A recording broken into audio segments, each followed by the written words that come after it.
Let's flick in the color for these leaves as well. It's easy and gives a different effect from using circles. See how.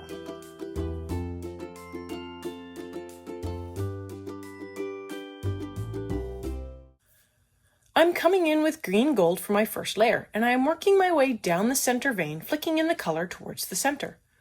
I don't do all the way on this pass, but on later passes I do take the color all the way across the leaf. So save yourself a step and go most of the way across. I will then go down the edges of the leaf and flick the color inwards to help better fill in the leaf with more color. This is my base color, so it will show through between the gaps in the other darker colors. I am using the same flicking technique here, showing how this can also be used on leaves as well. For the center flick, I am using more of an up and down motion curving away from the center vein. On the leaves, I go down and in. These two opposing motions will help create a little bit of texture to the leaf and give it a little more motion, like the leaf has an undulation in it, which will give it a highlight at the point of the undulation. Hi everyone, I'm Catherine, the artist behind Bigelow Fine Arts. Welcome back to Joanna Basford's Worlds of Wonder, where I am working on this flower gumball. This is the second video in the series, and if you didn't hear last time, the community tab is open and I'll also be posting the list of colors there to make it a little easier to find them. They will still be posted on Patreon or Ko-fi if that is what you prefer. I hope to also do polls for upcoming pages, but I will let you know before I post them.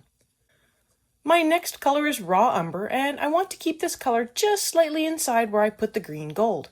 This is a darker color, so it will act more like a shadow color, darkening the green gold.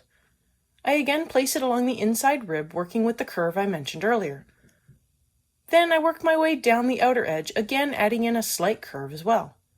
The curves are following the side ribs a little, so maybe that will help make the motion a little easier to figure out. Time to bring in some green, and I use chromium green opaque for my first green. I am working in light layers as I feel out the colors and the final leaf shape. I use this green down both the center and along the edges, working with the curve. I keep the color a little tighter to the line art so the green gold layers will still show.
Chrome oxide green is my next color and is the darkest green in this color palette. I take the green up the center and along the edges to work up the color and build up a little contrast. I am working up the color in two ways. First, I want to make sure the color closest to the center is darker, so I use shorter and heavier flicks of pressure. But I also want the color to carry out further, so I want to use longer, lighter flicks of color to carry that color out.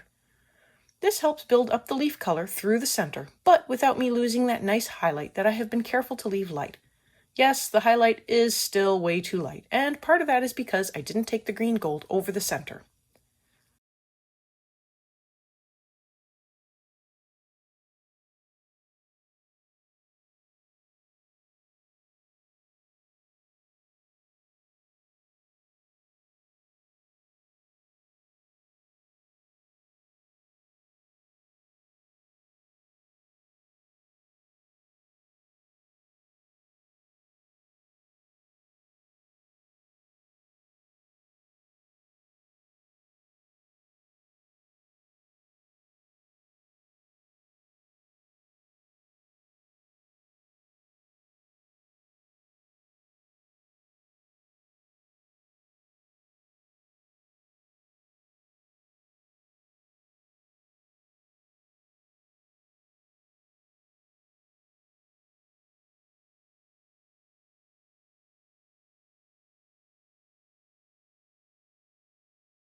On to the shading and building up more contrast, and I use my favorite color for that, sepia.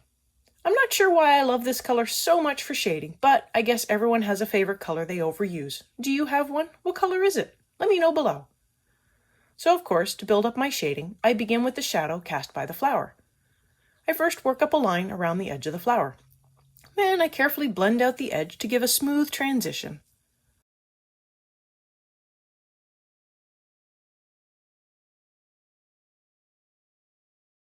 I then add in a shadow to one side of the center rib. I chose the top side and only afterwards realized the bottom side would have been better, so just pick a side.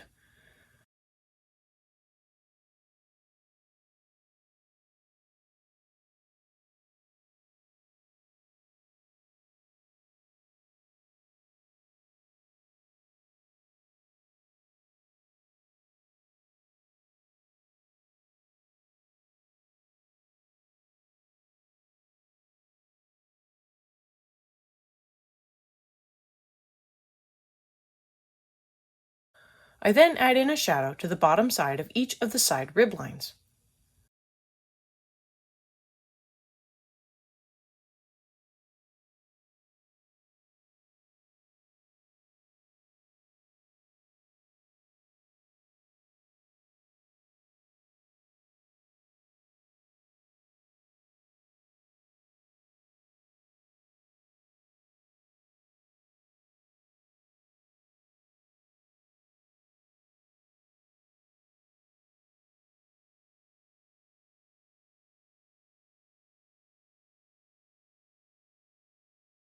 Finally, I work up the shadow that would be cast by the leaf that is overhanging this leaf. And those are my base layers for this leaf, and the start of both shaping and shading. Now on to the next layers where I will refine the colors and the shaping. I come back in with green gold and, of course, I fill in the center highlight, which I should have done on the first pass. But this is the benefit of working up one leaf. Now I know how best to work up the remaining leaves. So I do this for the remaining leaves if you watch carefully. I do take that color over most of the leaf now.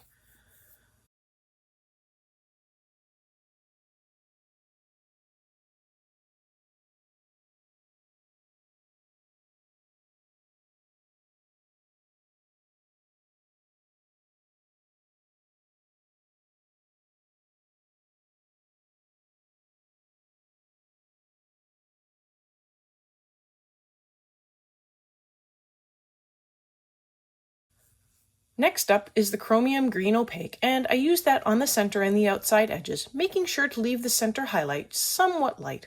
I do want to add in some light flicks of color just to help with gradients and blending.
Chrome oxide green is next up, and I will be taking my time with this one because I really want to build up the color, and this is the main color that I want the leaf to be.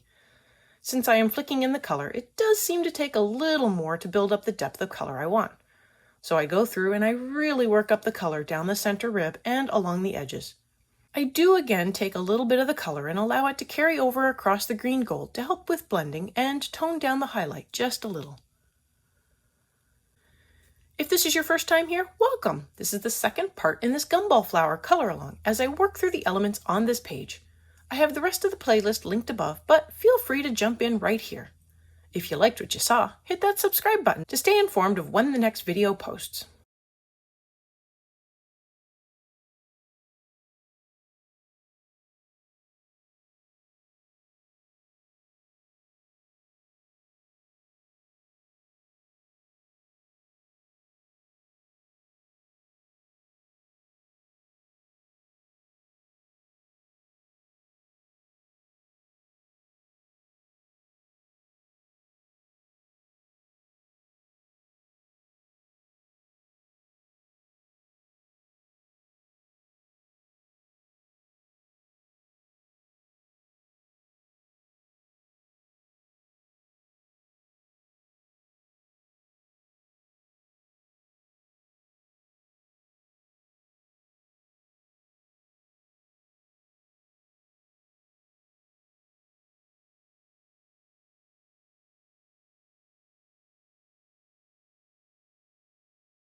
I come back with the chromium green opaque to build up more layers and also help smooth the gradients a little more.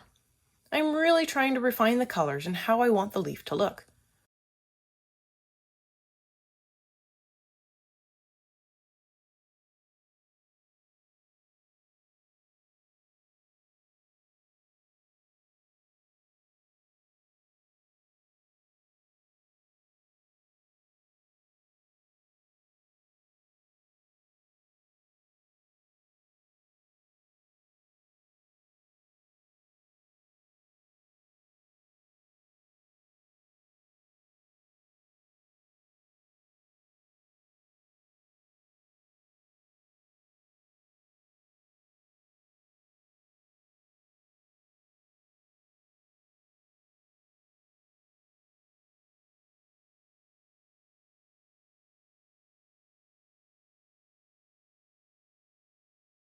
If you look carefully, there is a harsh line of color down the left side of the center rib.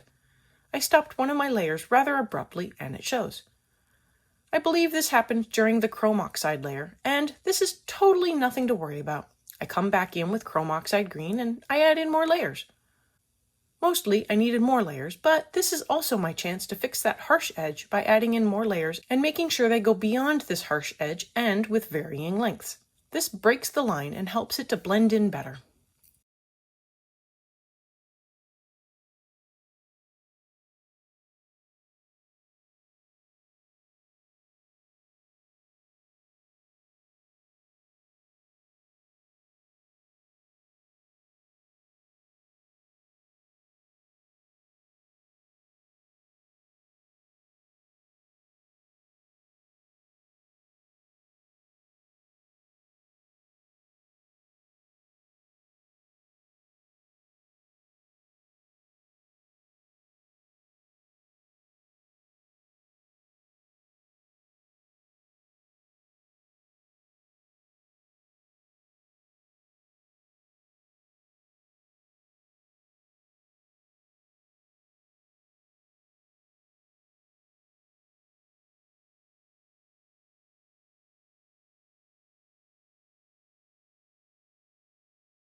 On to the last little bit of touching up, and I bring in May Green and scrub that in over the highlight, working the color back and forth. I want to add in this lighter color, but I also want to blend in with the edges of the darker colors. I also didn't feel that a single direction of flicking would give me the effect I wanted, so I am basically flicking back and forth or scrubbing.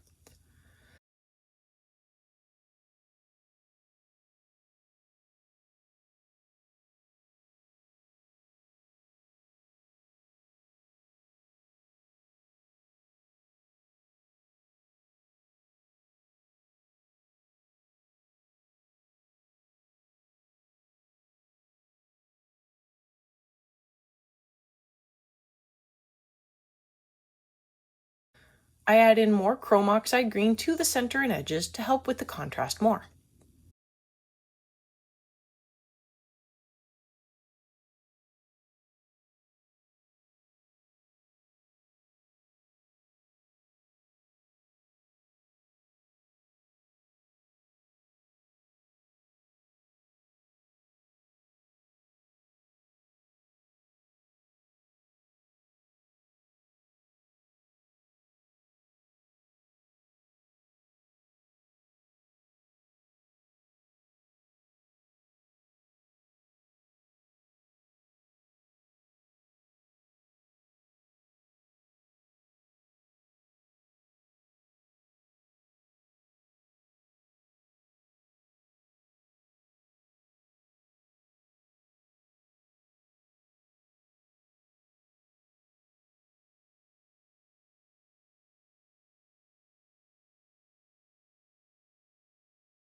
I then bring back sepia and add in another layer over my shadows along the rib and center vein, and that is one leaf using flicking, and boy, can I feel it in my hand for some reason. Like maybe I'm gripping the pencil harder or something. Flicking does give a lovely effect, varied and unique. I am moving on to the remaining leaves, and I will be working them up almost the same way, with the only major change being that I take the green gold over most of the leaf. I will be speeding through the remaining leaves, and I add in the vines at the end.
So right about here, I realized I had missed 2 leaves and also decided that maybe I should add in a little vine curls as well.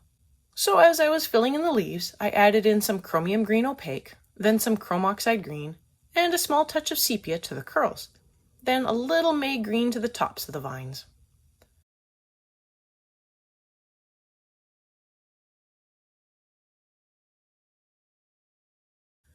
Thank you all for joining in and coloring along with me. Let me know below or on social media how your leaves turned out. Is your hand holding up? Mine prefers a lighter grip.